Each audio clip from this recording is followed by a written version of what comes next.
नमस्कार दोस्तों, मैं हूं कुंदन कुमार और आज के इस वीडियो में हम लोग सीखेंगे कक्षा 9 के गणित विषय का अध्याय नंबर 2 जो है बहुपद, पोलिनोमियल। इसी को इंग्लिश में पोलिनोमियल कहते हैं और हिंदी में बहुपद कहते हैं। तो सबसे पहले तो आपको घबराना नहीं है और हम लोग गणित को बहुत ही सरल वे में समझ सकते हैं, सरल भाषा में समझ सकते हैं। तो आइए आज के इस वीडियो में हम लोग क्या क्या सीखने वाले हैं उस पर एक बार हम फोकस करें, ध्यान दें। तो आज का हमारे सीखने का जो मुख्य बिंदु होगा, हम लोग सबसे पहले भूमिका पर बात करेंगे कि बहुपद क्या होता है। उसके बाद हम लोग आगे वाले बिंदु पर बात करेंगे एक चर वाले बहुपद क्या होते हैं। उसके बाद हम लोग बात करेंगे बहुपद के घात पर। उसके बाद उदाहरण देखेंगे और हम लोग प्रश्नावली 2.1 को पूरा करेंगे। तो मैं आशा करता हूँ कि आप लोग पेन और कॉपी निकाल कर मेरे साथ बैठ जाइए और अपना नोट्स खुद से बनाइए ताकि आपको रिवीजन करने में दिक्कत नहीं हो। तो चलिए दोस्तों, हम नेक्स्ट स्लाइड की तरफ बढ़ते हैं, ठीक है। तो बाबू, जैसा कि हम सब ने देखा वर्ग 8वीं में, उसमें एक चैप्टर का नाम था बीजीय व्यंजक एवं सर्व समीकरण, जिसमें हम सब ने अचर, चर, उसका योगफल, गुणनफल कैसे निकालते हैं, घटाते कैसे हैं, इन सभी पहलुओं पर हमने बातचीत की थी। और पिछले कक्षा से ही हम कुछ रिजल्ट्स लिखे हैं, यहाँ पे कुछ परिणाम लिखे हैं, संभवतः आपको याद हों। जैसे देखिए, x प्लस वाई का होल स्क्वायर क्या होता है, X square plus Y square plus 2xy। X minus Y का होल स्क्वायर क्या होता है, X square plus Y square minus 2xy। X square minus Y square बराबर क्या होता है, एक्स माइनस वाई इंटू, जो ब्रैकेट है कोष्ट, इसको इंटू पढ़ते हैं, X minus Y into X plus Y. आज के इस कक्षा में हम लोग सीखने वाले हैं, इस कक्षा में अर्थात वर्ग 9 में हम लोग सीखेंगे बहुपद क्या होता है। हम उससे संबंधित शब्दावली को देखेंगे, फिर हम लोग शेषफल पर में देखेंगे, फिर हम लोग गुणनखंड पर में देखेंगे। उसके बाद हम लोग बहुपद के गुणनखंड में इनका उपयोग देखेंगे, ठीक ना। तो इन सभी हम पॉइंटों पर चर्चा करेंगे। आगे का हमारा स्लाइड है। सबसे पहले हमें इस बात पर ध्यान देना चाहिए कि चर क्या होता है और अचर राशि क्या होता है। आप लोग को तो ऑलरेडी पता ही है, जैसा कि वर्ग 8 में ही बताया गया है, लेकिन हम आपको पुनः स्मरण करा देते हैं कि जो गिनती की संख्याएं होती है, कौन संख्याएं, गिनती की संख्याएं, जैसे 1 हो गया, 2 हो गया, 3 हो गया, जिनके वैल्यू नहीं बदलते हैं उन्हें अचर कहते हैं। और जो ABCD के वैल्यू, ABCD के अक्षर होते हैं, वे क्या कहलाते हैं, चर कहलाते हैं।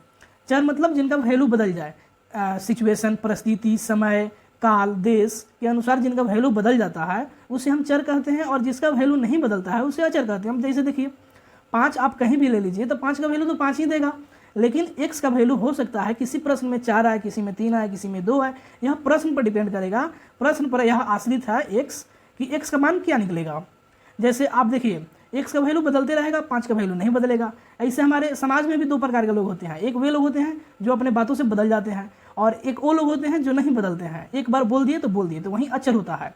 और कुछ लोग होते हैं कि कुछ पैसे के लिए, कुछ लालच में आकर अपना वैल्यू खो देते हैं, तो वो चर हो गए।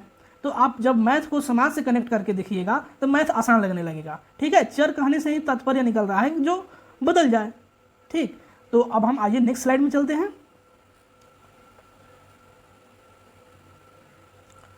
इसमें हम लोग देखेंगे एक चर वाले बहुपद। सबसे पहले तो हमें ये जानना पड़ेगा कि एक चर वाले बहुपद होते कौन हैं, आखिर हम किस स्थिति में इसे बहुपद कहेंगे, किस स्थिति में इसे बहुपद नहीं कहेंगे, कौन से वो कारक हैं जो किसी बीजीय व्यंजक को बहुपद बनाते हैं, और कौन से वे कारक हैं जिनके आ जाने से बीजीय व्यंजक बहुपद नहीं कहलाता है। तो सबसे पहले हम डिफिनीशन को पढ़ते हैं। डिफिनीशन में लिखा है, एक ही चर पर आधारित ऐसा बीजीय व्यंजक। कितना चर होना चाहिए, एक चर होना चाहिए। चर कितना होना चाहिए बाबू, एक चर। एक चर से अगर ज़्यादा होगा, मतलब जो ABCD वाला आता है ना अल्फ़ाबेट, अगर एक से ज़्यादा होगा तो गड़बड़ हो जाएगा, तो बहुपद का डिफिनीशन नहीं कहलाएगा एक चर वाला। तो एक ही चर पर आधारित ऐसा बीजीय व्यंजक जिसका घात कोई पूर्ण संख्या हो। यहाँ पे एक संख्या लिखी गई है, पूर्ण संख्या। तो जैसा कि हम लोगों ने कक्षा 6 में पढ़ा था, पूर्ण संख्या क्या होती है, तो जब हम प्राकृत संख्या के समूह में शून्य को मिला देते हैं तो वह पूर्ण संख्या हो जाती है। और प्राकृत संख्या क्या होती है, गिनती की संख्या को हम लोग प्राकृत संख्या कहते हैं, ठीक है। तो उसे एक चर वाले बहुपद कहते हैं। जैसे आप देखिए, यहाँ पे x का पावर 2 है, x का घात 2 है, प्लस 2x प्लस 5। एक उदाहरण में हम आपको दिखा रहे हैं। देखिए, x का घात कितना है, 2। इसमें सबसे पहले तो खोजेंगे, चेक करने का क्या तरीका है कि यह बहुपद है कि नहीं है। सबसे पहले देखेंगे इस व्यंजक में एक से ज़्यादा तो चर नहीं है, तो इसमें दिखाई दे रहा है कि इसमें केवल x ही चर है, x, ठीक है।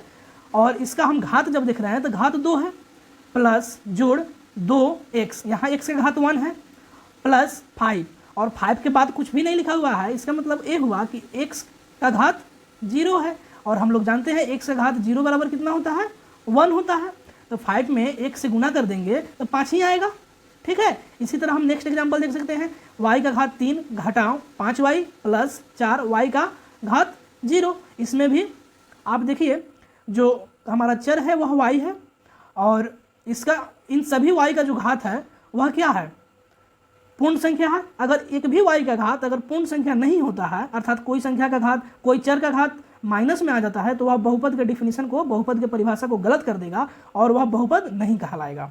या उस बीजीय व्यंजक में एक से ज़्यादा अगर चर आ जाता है, जैसे किसी एक्सप्रेशन में, किसी व्यंजक में x भी आ गया y भी आ गया, जैसे x स्क्वायर माने x का घात 2 प्लस y का घात 2। अब हम इसमें आपसे पूछें कि क्या यह बीजीय व्यंजक जो आपको दिखाई दे रहा है, क्या वह बहुपद कहलाएगा, एक्स स्क्वायर अब प्लस वाई स्क्वायर। तो आप यहाँ सिंपल देख रहे हैं कि यहाँ x है और यहाँ y है, अर्थात यहाँ कितने चर हैं, 2 चर हैं, जबकि हमारा परिभाषा क्या कहता है, एक ही चर पर आधारित होना चाहिए। तो यह क्या हो जाएगा, गलत हो जाएगा, यह बहुपद नहीं होगा। धन्यवाद।